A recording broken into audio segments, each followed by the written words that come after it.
एक सुबह ये आदमी जब गहरी नींद से उठा, उसने आईने में जो देखा उसने उसकी रूह तक हिला दी। उसके सिर पर 2 सींग उगाए थे। वो कांपते हुए पीछे हटा, पर शुक्र था उसकी पीठ पर कोई पूंछ नहीं थी।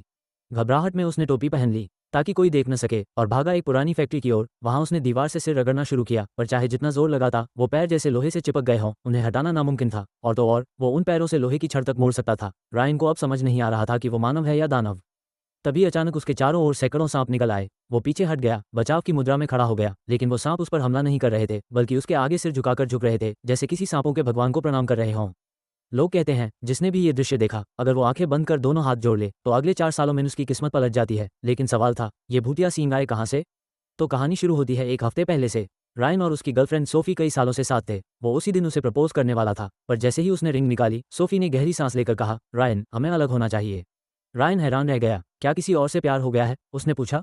पर सोफी ने बस उसकी आंखों में देखा, फिर पीछे मुड़कर चली गई। टूटा हुआ रायन अपनी कार लेकर निकल पड़ा। अगले दिन एक अजनबी उसके दरवाजे पर आया। कल रात तुम कहाँ थे? उसने पूछा, और फिर कहा, सोफी मर चुकी है, जंगल में। रायन पर शक गया, पर कोई सबूत नहीं मिला। पर पूरा कस्बा उसे कातिल कहने लगा। हर दिन उसके घर के बाहर रिपोर्टर और लोग चिल्लाते थे, कातिल रायन को सजा दो।